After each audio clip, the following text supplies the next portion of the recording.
हटा दिए थे। अब हम लोगों को पढ़ना है पोटेंशियल ग्रेडियंट।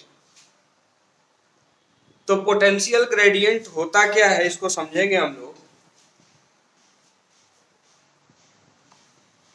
कि जो भी पोटेंशियल में चेंज होता है दो पॉइंट में, और उन दोनों पॉइंट में जो डिस्टेंस में चेंज होता है अगर उसका हम रेशियो ले लेते हैं तो उसी को हम पोटेंशियल ग्रेडियंट कहेंगे। एक बार सिंपल हम बता देते हैं, फिर अच्छे से एक बार इसको इलेबोरेट कर लेंगे। मान लिया ये पॉइंट ए है, ये पॉइंट बी है, ठीक है, और किसी दूसरे पॉइंट ओ से कंपैरिजन तो करना पड़ेगा क्योंकि हमको डिस्टेंस भी निकालना है और पोटेंशियल में डिफरेंस भी निकालना है। तो मान लिया यहाँ पॉइंट ओ पे कोई चार्ज है Q, एक प्लस Q चार्ज है यहाँ पे, और along x axis x distance पे पॉइंट ओ से पॉइंट ए तथा x plus x delta x, ठीक है, यहां से x डिस्टेंस पे है पॉइंट ए और x प्लस डेल्टा एक्स, मतलब यहां से x यहां तक तो होगा ही, इसमें भी डेल्टा x ऐड कर देंगे प्लस डेल्टा x, तो ये डिस्टेंस हो जाएगा पॉइंट B का। तो पॉइंट ए का डिस्टेंस O से कितना हुआ x, और B का डिस्टेंस कितना हुआ x प्लस डेल्टा एक्स।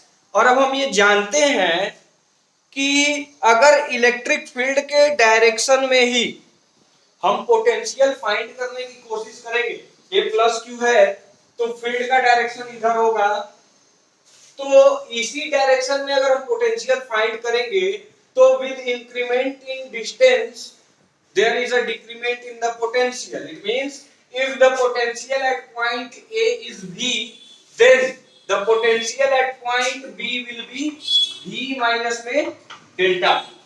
डिफरेंस है क्या समझ में आ रहा है कि हम क्या किए, पॉइंट O पे एक प्लस Q चार्ज ले लिए जिससे x डिस्टेंस पे पॉइंट A है जहां पोटेंशियल है V, और x प्लस डेल्टा x डिस्टेंस पे पॉइंट B है जहां पोटेंशियल है V माइनस में डेल्टा V।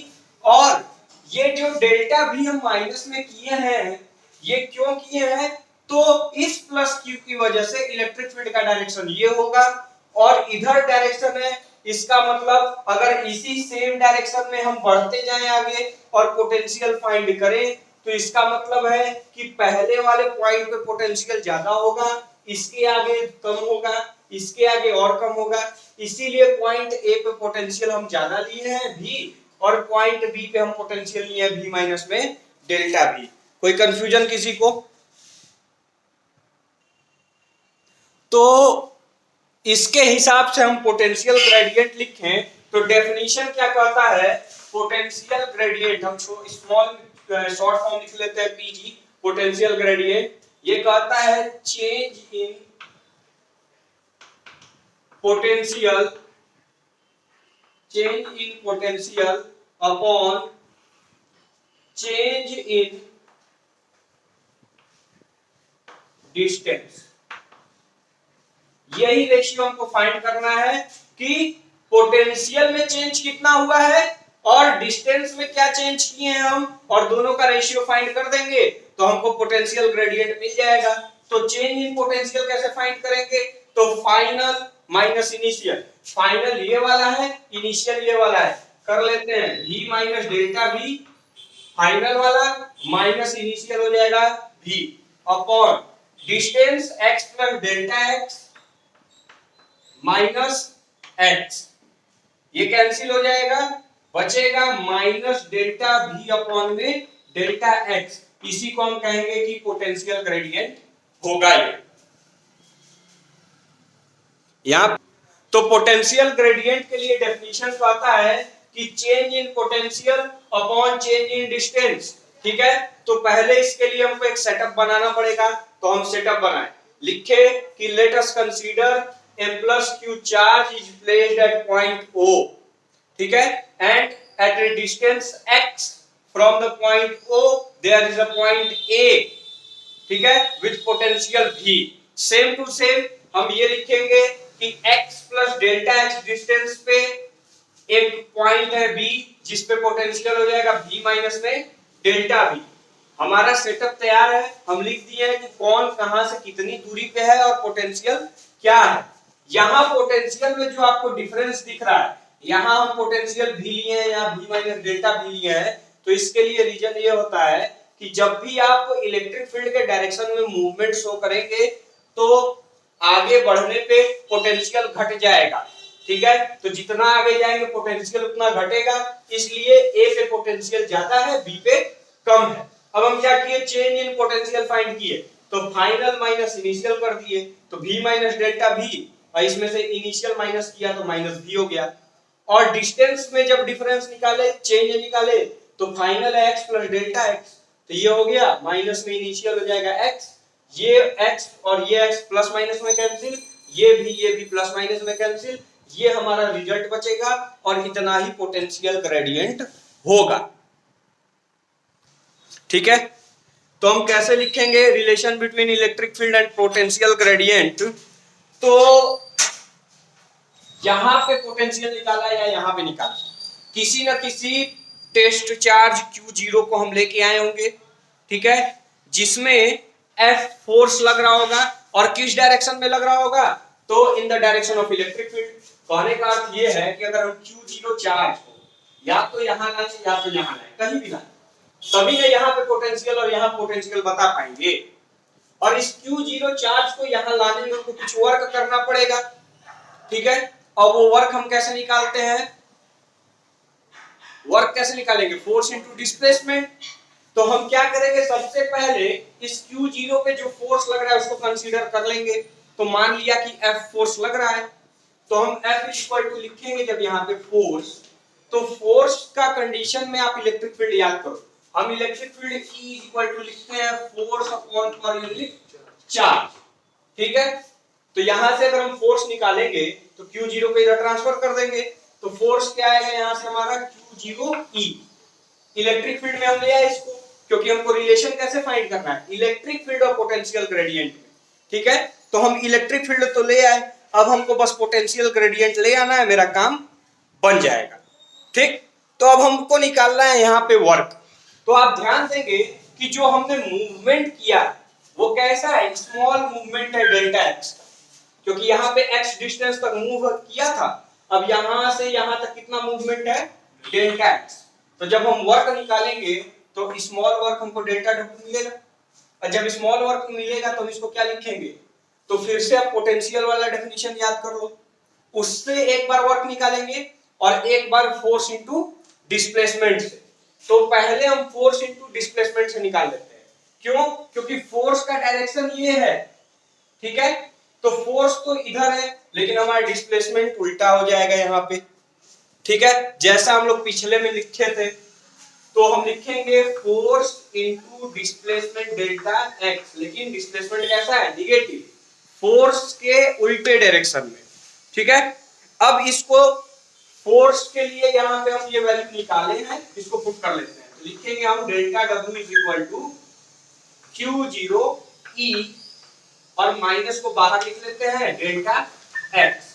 यहां तक तो वर्क हमारा एक तरीके से निकल गया। अब हम अगला तरीका क्या यूज करेंगे, उसके लिए हम पोटेंशियल का डेफिनेशन यूज कर लेते हैं, ठीक है। तो पोटेंशियल का डेफिनेशन क्या होता है कि V is equal to work done per unit charge, ये डेफिनेशन होता है, ठीक है। तो यहां पे जो हमारा पोटेंशियल है वो स्मॉल चेंज हो रहा है, मतलब डेल्टा V, ठीक है। जो भी पोटेंशियल में चेंज हो रहा है वो कैसा हो रहा है, स्मॉल चेंजिंग हो रहा है, डेल्टा V। तो हम लिखेंगे delta W is equal to by Q0 is equal to V minus में V माइनस डेल्टा V। इसका मतलब हमको work done per unit charge जो मिलेगा, ये डेल्टा V हमको पोटेंशियल के डेफिनेशन से मिल गया। तो यहाँ पे मेरे पास डेल्टा V आ गया है, ये आ गया है डेल्टा W बाई Q0। अगर यहाँ पे भी हम डेल्टा W बाई Q0 ले आते हैं तो ये वाला इक्वेशन और ये वाला इक्वेशन क्या करेंगे, कंपेयर करा लेंगे।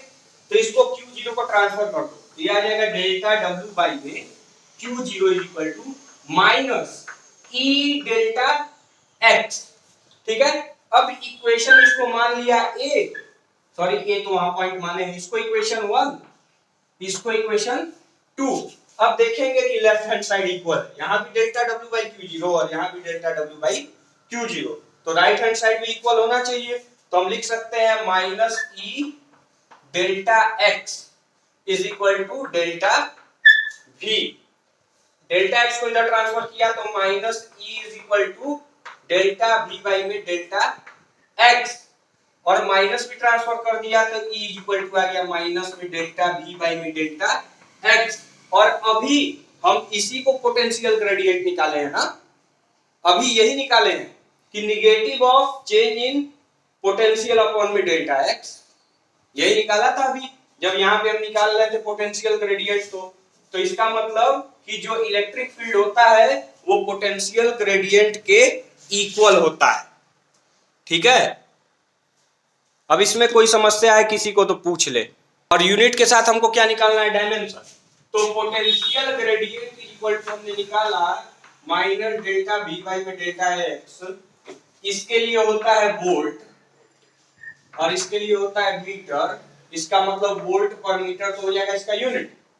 लेकिन अब हमको निकालना है इसके लिए डायमेंशन। डायमेंशन कैसे निकालेंगे, तो ये है वोल्ट मतलब पोटेंशियल, इसका मतलब work done per unit charge, और ये लेंथ मीटर है, इसका यूनिट क्या लिख सकते हैं हम, वोल्ट पर मीटर, वोल्ट की जगह पे जूल पर कूलम। वर्क को भी थोड़ा आगे हम चेंज कर दे रहे हैं, वर्क को चेंज करेंगे फोर्स इनटू डिस्प्लेसमेंट। ठीक है, फोर्स इनटू डिस्प्लेसमेंट, और ये चार्ज डिवाइड होगा ही होगा, और ये क्या है लेंथ है मीटर में, तो हम इसको एक बार एक्स ही लिख लेते हैं। इन सब की यूनिट तुमको पता है, तो देखो डिस्टेंस जो है ये भी लेंथ होगा और ये भी लेंथ होगा, तो जब हम डायमेंशन लिखेंगे तो लेंथ से लेंथ तो कैंसिल हो जाएगी।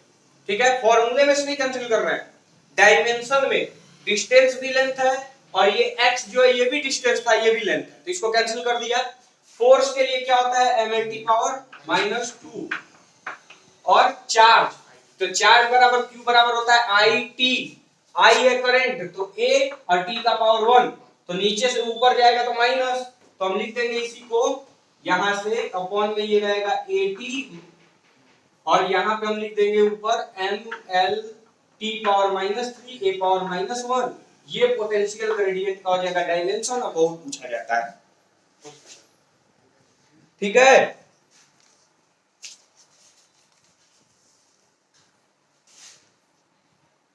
मूवमेंट शो करेगा। तो किसी इलेक्ट्रिक फील्ड में जब चार्ज पार्टिकल चला जाएगा तो उसका मूवमेंट कैसा होगा हम बस ये बताएंगे। इसके लिए डेरिवेशन हम कल कराएंगे जिसमें हम ये प्रूफ करेंगे कि जो पाथ होगा वो इलिप्टिकल होगा। ध्यान देंगे इधर, थोड़ा आज बेसिक बता देते हैं। तो सबसे पहले हमको इलेक्ट्रिक फील्ड क्रिएट करना है। तो मान लिया दो प्लेट है, एक ये और एक ये टोटली निगेटिवली चार्ज है और ये टोटली पॉजिटिव चार्ज है। ठीक है, नहीं हम मान रहे हैं। इसके बाद अगर यहां इलेक्ट्रिक फील्ड लाइन देखी जाए तो हमेशा प्लस चार्ज से माइनस चार्ज की ओर आती है, तो डाउनवर्ड डायरेक्शन में इलेक्ट्रिक फील्ड का डायरेक्शन होगा। ठीक है,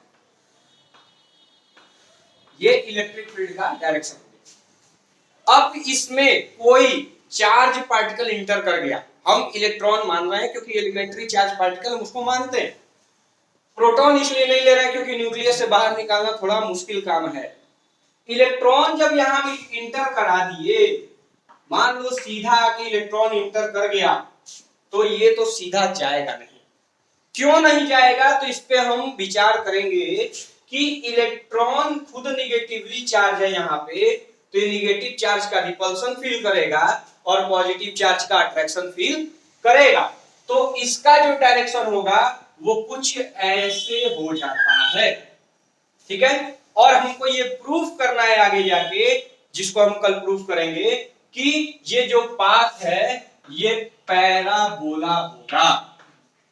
फिक्स है। तो इसको देख करके अगर हम 11th में प्रोजेक्टाइल मोशन का ध्यान दें तो उसमें जब हम ये पढ़े थे कि जब किसी ऑब्जेक्ट को under the influence of gravity अपने ही प्लेनेट अर्थ पे जब हम फेंकते हैं तो वो कुछ इस टाइप का मोशन शो करता है जिसको हम प्रोजेक्टाइल मोशन कहते हैं। और ये जो ट्रेजेक्टरी है, ट्रेजेक्टरी मतलब पाथ जिस पे वो पार्टिकल मूव कर रहा है, वो ऑब्जेक्ट मूव कर रहा है, ये कैसा होता है, ये पैराबोलिक शेप या पैराबोला होता है। इसको भी हम वहां प्रूफ किए थे। तो हम प्रूफ कैसे किए थे, पैराबोलिक इक्वेशन में लाके और कंपेयर करा दिए थे। सेम कंडीशन कल हम इसके साथ भी करेंगे कि पैराबोलिक इक्वेशन में ले आएंगे और इसको प्रूफ कर देंगे कि पैराबोला होता है। उसके लिए हम थोड़ा सा आपको बेसिक हिंट दे दे रहे हैं कि आप कोशिश करिएगा। स्टार्टिंग में एक्स एक्सिस की तरफ इसका डायरेक्शन हम ले लेंगे, v वेलोसिटी ले लेंगे, ठीक है, और मान लेंगे कि x का डिस्प्लेसमेंट शो किया है t टाइम, ठीक है। तो हम क्या जानते हैं, v equal to X by T या x इक्वल टू vt, ठीक है। और y के डायरेक्शन में इसका इनिशियल वेलोसिटी था 0, क्योंकि ये तो ऐसे एंटर किया था, ठीक। तो y के लिए इनिशियल वेलोसिटी 0, तो हम y इक्वल टू लिख देंगे सीधे हाफ ad स्क्वायर, कि a का एक्सीलरेशन गेन किया है t टाइम में, और ut इसलिए नहीं लिख रहा हूं कि u इक्वल टू मैंने ले लिया है 0, क्योंकि ये कैसा इंटर किया है, सीधे परपेंडिकुलरली इंटर किया है, तो y के डायरेक्शन में कोई इसकी वेलोसिटी होगी ही नहीं। यहां से t की वैल्यू निकाल करके यहां पुट कर दोगे तो exactly y equal to something constant यहां पे और x स्क्वायर तुमको मिल जाएगा। उसके बाद हम लिख देंगे कि y comparing to y equal to cx square, it seems that this equation resembles the equation of the parabola, hence the path of the charged particle under the influence of the electric field will be parabolic। Clear है?